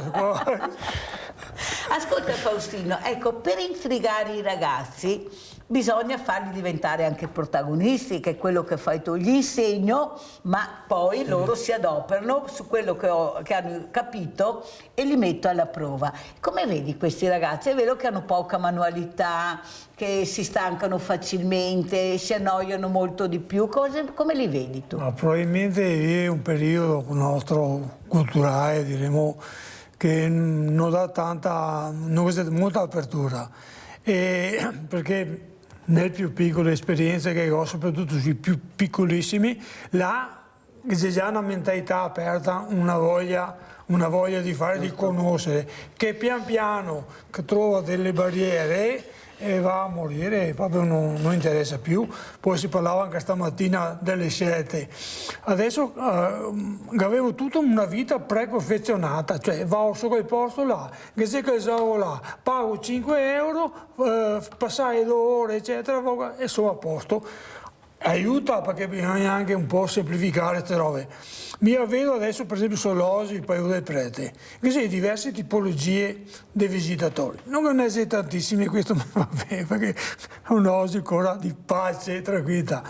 Questi qui che arriva in bicicletta, che al limite che danno già il carteo proprio, e via. Arriva una coppia la settimana scorsa che devo lavorare, ma io sul sci, che c'è tutto un movimento, ma che bello, ma che bello, 2 secondi gira la bici e parti, cioè che c'è proprio questa mentalità anche di consumo, diremo, e se probabilmente c'è un altro tipo di vita. Come che c'è un'altra faccia una delle mie facce della stessa medaglia, che viene una signora con un passeggì, con 2 bambini che non sono più proprio bambini, ma loro vogliono venire, che si fa 1,5 chilometri col passeggì, perché vogliono venire sul Capano dalla Pierina, una struttura, osservatorio diremo, che praticamente e questi saranno i posti miracolosi che si ricorderà. Quando chi diventerà grande? Il Fontanaso, che se partì tutta sta Osi, che praticamente se andava a pulirlo per la prima volta Ivano Durigone, l'attuale sindaco praticamente, io si ricordava dall'infanzia, cioè tutti quanti torniamo anche per poco su chi posti ha. Tant'è che mi adesso sempre il solito problema che si dice ti aspetti aiuti, perché voglio creare una piccola casetta di 7 nani che è un bosco meraviglioso in mezzo a Sanguineo, un Pinocchio sentato sul capanno e sono convinto che i bambini che La domanda che al sindaco Durigon che inviterò e guarda che Faustino vuole fare sto capanno, dagli una mano. Senti Nicola, cos'è che ti intriga di più della natura? Gli animali, la vegetazione, l'acqua? Dov'è che sei più portato, che vorresti essere più intrigato? Allora, la mia passione più grande sono appunto gli animali. Ecco qua. Ma e mi piace appunto lavorare anche con loro e quando Faustino metteva le casette, preparava l'acquario per i pescetti, così il Martin Pescatore andava a prenderli, io ero sempre là perché mi interessava e magari... Tutta una scoperta. Tutta una scoperta e quando Faustino mi diceva ho messo le casette, io andavo a vedere, guarda l'ha messa là, allora aspetta magari domani ritorno, vediamo se qualcuno è andato su quelle casette là. Ma un po', io adesso dico gli animali, ma è un po' tutto in generale che mi appassiona. Ascolta, e questa passione arriva quando? Fin da piccolo avevi capito, ecco, questa predisposizione per la natura, Nicola? Sì, quando ero proprio piccolo mio nonno appunto mi portava ecco, mio a nonno. girare. Eccolo qua il nonno. Grande Carlo. Ce l'hai ancora il nonno? No, purtroppo c'è no. quella nonna? Sì, la nonna. Allora sì. salutala, dai, saluta sta nonna. Nonna, se mi stai guardando ti saluto. Come si chiama? Germana. Dai, nonna Germana, dai. Nonna Germana, se mi stai guardando ti saluto e sei una nonna fantastica, ti ringrazio. Salutiamo anche la nonna. Ascolta Nicola, e secondo te quando vai a scuola oppure quando ti incontri con i tuoi amici, parli di questa cosa, di questa tua passione, cerchi di coinvolgerti e cosa ti dicono i tuoi amici? Allora, a scuola appunto ho amici che sono veramente appassionati e quando mi vengono a trovare mi dicono dai, ma mi porti là sul fontanasso, andiamo a vedere, perché a me mi piace, perché hai sistemato veramente bene, almeno sul tuo fontanasso mi piace, io anche volentieri li porto. È venuta anche la scuola un anno? Sì, è venuta anche la scuola e sono stato io a dire al professore, guardi che vicino a noi c'è un altro spazio di osi che merita, che è bello da vedere. E allora appunto sì, penso di aver fatto anche la mia parte di coinvolgere anche giovani. Dopo se tu li puoi coinvolgere fin là, dopo se uno dice a me mi piace solamente a vedere, ma prendermi la zappetta in mano e iniziare a lavorare? Iniziare no, quello no. Vabbè, ma almeno vieni a vedere. Ascolta Nicola, quanto è importante è continuare invece a insistere anche per far capire l'importanza della natura, perché il vostro futuro non c'è niente da fare e come dici tu è un futuro veramente che vi intriga molto. Ecco, secondo te anche la scuola, tu hai detto il professore ha capito le mie parole, l'importanza di quello che volevo far vedere, ma poi si continua oppure finisce tutto là? Si continua, anche magari ci sono professori nella mia scuola che portano i ragazzi fuori a vedere magari gli alberi che stanno fiorendo o magari a vedere... Che scuola fai tu? L'agraria a Castelfranco. Sì, appunto ci sono professori che magari preferisco stare dentro in classe e dicono vabbè parlate di quello che volete, ma professori che magari portano fuori i ragazzi e dicono no, non parliamo, andiamo a fare un giro fuori perché è importante anche stare all'aria aperta e vedere. Adesso... Cioè sì la didattica, però dopo anche uscire e toccare con mano quella che è la realtà. Forse vi intriga di più che non rimanere in aula. Sì, appunto, quando il professore parla di andare fuori, subito tutti che si alzano, tutti che vanno subito, sì, non fa neanche tempo a dire andiamo fuori, che siamo già alla porta. E quindi, sì, è bello vedere anche sti ragazzi come me che preferisco tanto andare fuori, e quando dicono i professori no, stiamo in classe, perché magari sono anche loro che non hanno voglia di andare fuori. Non voi? No, vabbè, anche noi magari certe volte preferiamo stare in classe, ma magari ci sono sì,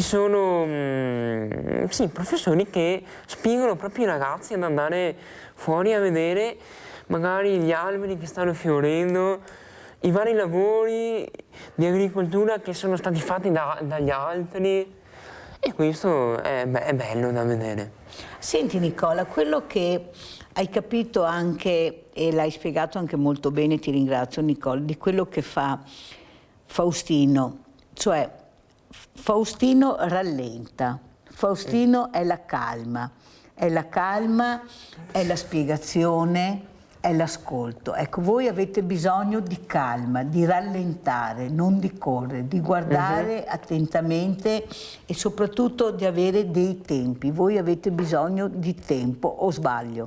Sì, no, ci sono ragazzi appunto che hanno bisogno di tanta calma, perché alcuni magari si offrono volontari per spiegare, ma magari spiegano velocemente, magari partono con l'app perché impollina e magari passano subito agli alberi in fiori. Ma aspetta, perché io mi sono... va calmo, perché io devo soffermarmi sono ancora là. Invece Faustino si ferma e dice tutto con precisione e si assicura che tutti abbiano capito, perché se alcuni non hanno capito, lui non va avanti. Quando ho portato la scuola si accertava sempre che tutti avessero capito, diceva magari te hai capito, a posto. No, ma guarda Faustino come che si deve guardarti, guarda Faustino come... No, le ho promesso una birra dopo. Faustino come si deve guardarti. No. Ma che belli questi racconti. Ma vi sentite a caso chi sono i nostri ragazzi? Allora Nicola, visto che si parla sempre di baby gang, di maranza, di coltelli, ecco, di droga, di alcol, come vedi e come vedete voi la situazione? Qual è la situazione reale che toccate con mano? È la paura, è la condivisione che bisogna stare attenti con le antenne alte, ma c'è anche la consapevolezza di essere anche dei bravi ragazzi, o sbaglio? Sì, no, allora, molti ragazzi appunto vanno via anche con un po' paura fuori di casa, perché c'è un mondo cattivo da una parte e magari anche girano con sempre magari la mano in tasca perché hanno sempre paura che uno passi e gli rubi il telefono, uno passi e magari perché gli vuole rubare il telefono e lo accortella. Infatti mi ricordo un episodio che ero in stazione delle Corriere a Castelfranco e stavo aspettando l'autobus. E a un certo punto con un mio amico sento un ragazzo che grida perché un altro gli stava rubando lo zaino, quello non voleva, allora il ragazzo ha tirato fuori il coltello e gli ha, fortunatamente è riuscito solamente a tagliargli il pantalone, ma là seriamente tutti hanno avuto una cosa di grande paura e vedi appunto tutti questi ragazzi tutti ammassati su un punto e che ti guardano male, non puoi neanche guardarli, che loro subito si lanciano contro. Sì, cosa ti ho fatto io? Perché se sei arrabbiato col mondo devi essere arrabbiato anche con me. Io non posso vivere sulla paura che ti passo in fianco e mi arriva un pugno, che ti passo in fianco e mi arriva una coltellata. Questo secondo me non è giusto. Una volta le persone erano tanto più buone, erano tanto più diciamo consapevoli. vabbè, quello là mi sta guardando male, ma io non le ho fatto niente, vabbè, lascio perdere. Invece cercano sempre la rissa pronta, il pugno, e vogliono sempre essere più forti degli altri. E questo per me Ma non è ascolta, giusto. ma non è che forse con il dialogo che prima o dopo dovrete fare voi con questi ragazzi, riuscirete a far capire che la vita non gira così neppure per loro? Non pensate forse che in qualche modo dovrete confrontarvi con questi ragazzi, soprattutto parlare e dialogare? È così difficile dire: scusa, fermati un attimo, spiegami perché sei così, perché devo aver paura di te? Io ho avuto un ragazzo, un bravo ragazzo che ha scritto anche un libro, uno studente, la scorsa settimana, che lui ha detto una cosa che mi ha colpito molto, c'era anche la mamma vicino.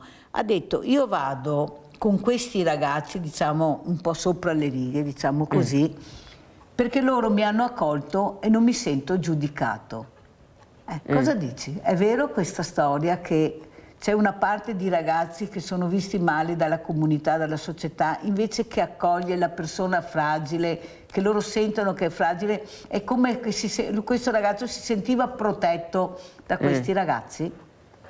Sì, appunto, ci sono ragazzi che appunto magari si dimostrano cattivi, ma in realtà non lo sono, ma magari sono solamente incompresi e certe volte avrebbero bisogno di una pacca sulla spalla e dire: guarda che sono qua e ci sono anch'io, non sei da solo. Ma purtroppo la società adesso non lo fa più, pensa a magari problemi più grandi del ragazzo incompreso. Invece bisognerebbe pensare anche a loro, perché magari tanti ragazzi sono magari cattivi, ma in realtà sono solamente incompresi. Ma tu avresti coraggio di fermarti e di dire a questi ragazzi: perché stai facendo questo? Perché mi guardi in questo modo? O la paura prevale sulla voglia anche di fermarsi, Nicola? Sì, se li incontro magari anche mi fermo anche magari a parlargli, se ne ho la possibilità. Ma un giorno mi è capitato un ragazzo che stava prendendo in giro un ragazzino più piccolo al Greste di Santa Cristina, perché io ho fatto l'animatore. Io l'ho preso da parte e ho detto: ma perché l'hai preso in giro? Perché hai fatto questo? E lui non mi ha saputo rispondere e ha detto: non lo so. Io non so perché l'ho preso in giro, perché avevo tanta rabbia dentro e non lo so. Ma tanti ragazzi magari sono cattivi, gli chiedi: perché sei cattivo? Perché non lo so, perché mi viene naturale, perché ho tanta rabbia dentro e mi viene da sfogarla. Sì, ma la sfoghi però con un fragile, perché non la sfoghi con uno forte? Là è il problema grande. Tamara, vai Tamara. Ciao Mirella. Ciao. Scusa Mirella, io volevo fare i complimenti al ragazzo che è il tuo ospite. Nicola, perché io dico solo, i giovani di oggi sono capaci solo di fare i danni, ma ci sono anche i ragazzi che hanno voglia di fare, di lavorare, di imparare il lavoro. Perché io ti dico, ho 2 stagiste della scuola del Palladio e sono 2 persone che hanno voglia di imparare il loro lavoro, e credo che anche questo Nicola abbia voglia di imparare il lavoro e di impegnarsi nel suo studio. Io aspetto che Nicola diventa sempre più grande. Guarda che sei grande, Hai ragione. Sei un fusto. Da dove togli? Sei un fusto. Che diventa più autonomo, più esperienza, che insegna anche ai più piccoli, e anche ai più grandi, che imparano che non si fa solo del male, ma si fa anche del bene. Grazie Mirella. Grazie a te cara Tamara, hai fatto bene perché a Nicola fa piacere le parole che ha detto Tamara. Faustino, tu cosa vuoi dire di questi ragazzi? Perché quelli che mi porti qua sono uno meglio dell'altro, sono dei bravissimi ragazzi. Allora, ci sono questi ragazzi? Sì, beh, no, hai tu solo che ti spiegano perché a sto punto... ce ne sono e anche non pochi, però tira fuori un altro punto molto importante, cioè lui da animatore e che trova al crest, vuol dire sotto la parrocchia, non che la parrocchia sia magica, però ho visto ieri su una chiesa proprio rinnoviamo l'oratorio che ci vogliono, il prete lo ha detto, i punti di incontro. Se manca dei punti di incontro dove i ragazzi possano parlare, possano spiegarsi e dopo è anche una cultura perché lui non lo dice, ma da casa a Nicola che dà le direttive, non sai che dice, oh, il primo che ti vedi, per dire, cioè anche a famiglia ben piantata, adesso insomma, ecco, questo qua.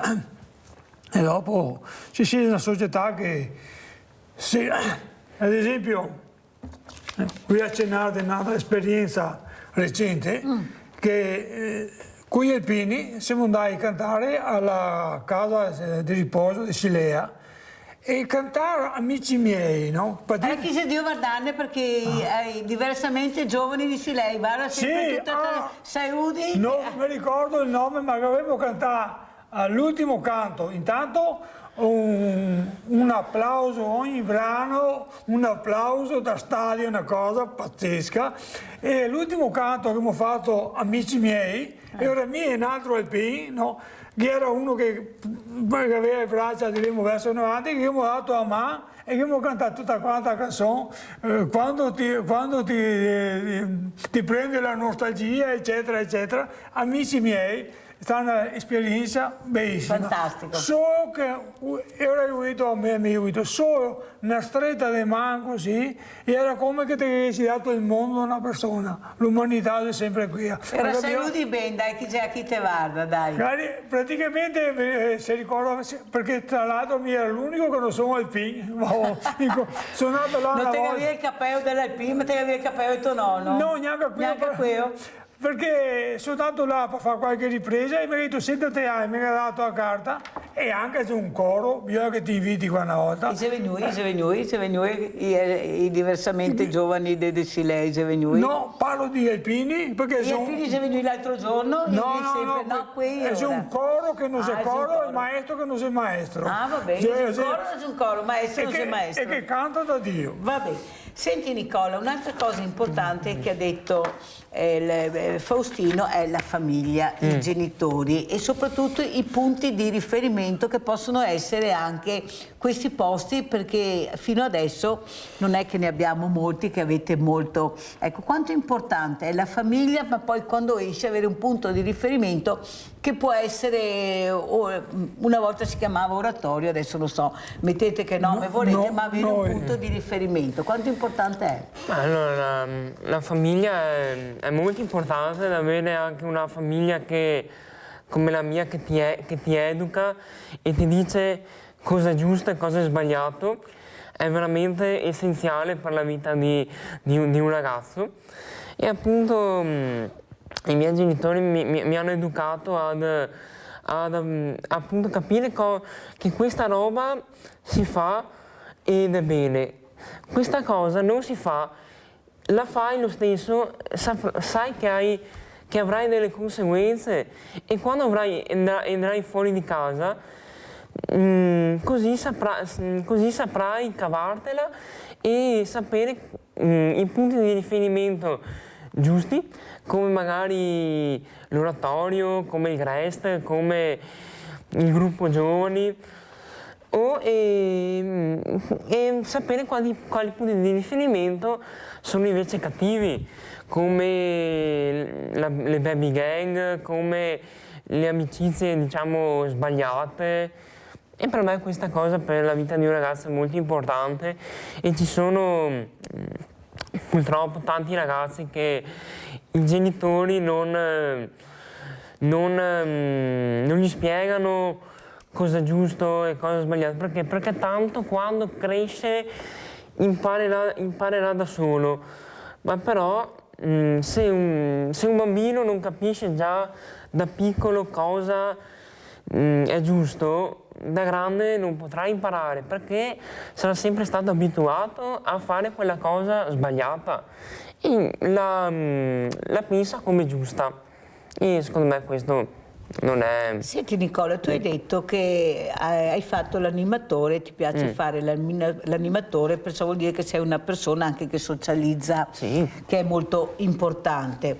Non pensi forse, prima hai detto compagnie sbagliate, ragazzi sopra le righe, ma non sono forse, come hai detto tu, forse i ragazzi da attenzionare di più, da capire, magari anche aiutato anche da altre persone, a capire l'importanza invece di parlare con questi ragazzi, invece di aver paura di questi ragazzi? Allora, adesso no, non ho capito bene la domanda.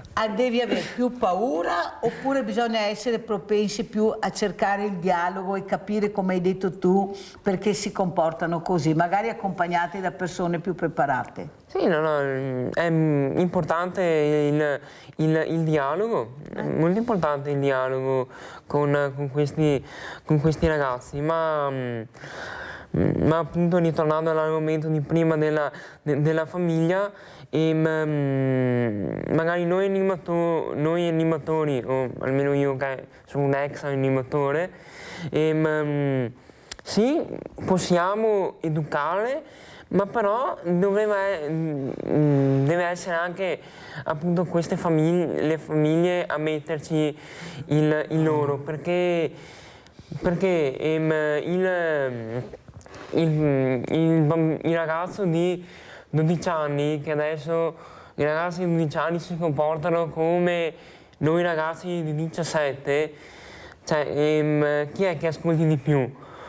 Il genitore o deve aspettare a noi ragazzi educare il figlio degli altri? Tu hai detto ex animatore, non pensi invece che abbiamo bisogno di più animatori, di più ragazzi come te? Faustino, noi abbiamo bisogno di più ragazzi come Nicola, di più animatori. Come mai Nicola non fa più l'animatore?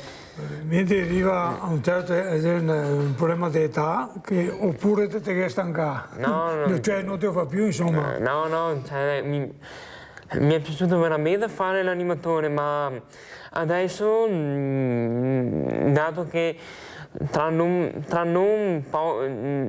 poco ci metterò sul mondo del lavoro e anche quest'estate andrò appunto 2 settimane in Malga e farò varie esperienze. Capito dove va? Al Grest, il Grest lo lascio per ragazzi che possono fare esperienza come la mia, ad esempio mia sorella, che quest'anno è aiuto animatore, penso che farà molta strada come l'ho fatta io e mi auguro anche meglio di quello che ho fatto io al Grest, perché io sì, ho fatto tanto, ma mia sorella spero che faccia ancora di più. Senti Nicola, ma io non a caso ho chiesto a Faustino che ci vogliono più animatori, perché lui è un animatore, Faustino è veramente un animatore che coinvolge, che intriga, che partecipa, lui fa tutte queste cose, per questo lui per me è il numero 1 come animatore. Devi, Faustino, far diventare molti di più animatori i ragazzi che arrivano da te, anche intrigandoli nelle cose che piacciono a loro. Tu lo sai fare, lo dicono loro. Torniamo in Rio adesso dei 50 anni, perché quando che il GS Olimpo praticamente è partito a Santa Cristina, siamo andati dai maestri, ieri i giochi della gioventù, voi dovete farli perché voi siete predisposti. Quando siamo andati là abbiamo detto che tutti quanti dobbiamo parlare la stessa voce, genitori, ieri genitori, siamo in chiusura. Genitori, no, nella scuola voi non potete venire a insegnare, cioè mica aveva capito, cioè uno deve sentire sempre la stessa campana, per dirla in breve. E con questa campana noi chiudiamo la puntata di oggi, sabato 16 maggio. Grazie veramente a Faustino Lorenzetto, numero uno, sempre numero uno anche come animatore. Grazie anche a Nicola Marton, veramente grazie, ti inviterò ancora Nicola. Grazie anche a voi, anche questa settimana se n'è andata, però la terminiamo col vostro assegno. Ciao, a lunedì. Allora, oggi siamo a casa di Mauro. Cari amici miei, grande famiglia, e siamo con la moglie e una delle sue bimbe, l'altra è ancora a scuola, perché la Mireluccia ha portato i vestiti di carnevale che vedete alle mie spalle e le mascherine, ma anche dei libri, delle fiabe, perché secondo me è sempre bello leggere questi libri. Uno l'ho portato anche per Mauro, dopo glielo diamo.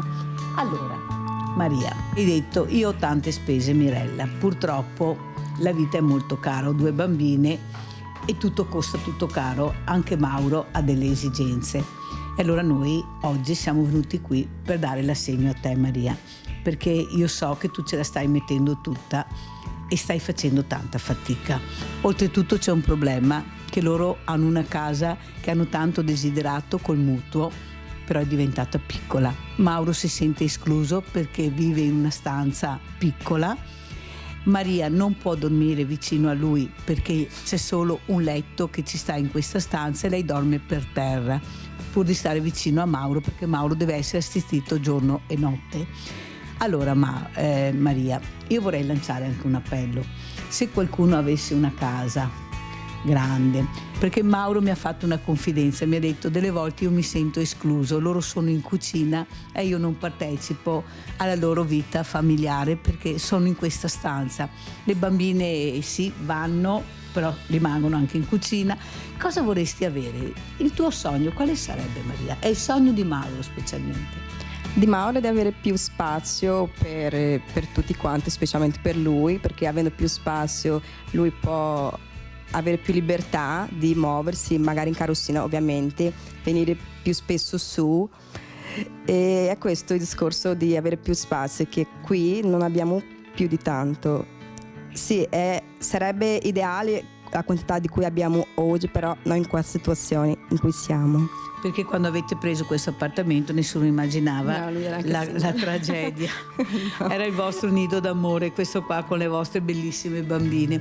Allora io lancio questo appello, poi vediamo cosa succede. Sono tanti i pensieri in queste condizioni. Io ho sentito anche che la Regione sta elargendo un contributo proprio per le famiglie come voi, con Mauro, con questa terribile malattia che è la SLA, e perciò anche questo ti aiuterà ancora un po' di più. Però secondo me è giusto che Mauro viva felicemente la sua famiglia, perché lui la adora sua moglie, adora le 2 bimbe che sono meravigliose, e perciò è giusto secondo me che anche noi aiutiamo questa famiglia a stare unita ancora di più, perché se lo meritano veramente. Questo, Maria, è l'assegno della grande famiglia dei Veneti Schiacciati, che penso te lo meriti, no, tutto di più, tu e tutta la tua famiglia. Spero che questo non sono cifre enormi, però sono cifre che lasciano respirare un po', e tu so che hai bisogno anche di respirare, perché 2 bambine, scuola, cioè tutto quanto, si fa fatica a arrivare a fine mese. Cosa vuoi dire, Maria, alla grande famiglia di Veneti Schiacciati? Io alla grande famiglia di Veneto, dei Veneti Schiacciati voglio ringraziare tantissimo a nome specialmente di Mauro, soprattutto di Mauro, e anche da parte nostra un grazie veramente grande di cuore. Adesso andiamo da Mauro perché vi ho portato anche un libro. Mauruccio! Ecco, questa è la stanza dove Mauro e Maria vivono. Maria vive qui per terra, qui vedete il materasso. Maria si mette questo materasso per terra e tutta la notte, ecco, lei qui è vicino a Mauro perché un altro letto non ci sta. È una situazione molto particolare, ma soprattutto lui vuole vivere la sua famiglia assieme, mangiare assieme, viverla questa bellissima famiglia. E allora io, Mauro, ho fatto questo appello, vediamo cosa succederà, se troviamo qualcosa, indipendentemente che voi avete il mutuo su questo appartamento, ci faremo anche consigliare da gente esperta per vedere di trovare una soluzione, perché io so Maria, che Mauro vuole questo, vuole vivere vicino a voi il più possibile.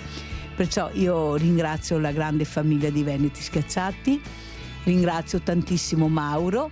Stiamo vedendo di mettere il libro, anche abbiamo preso dei contatti con la libreria Canova, col direttore.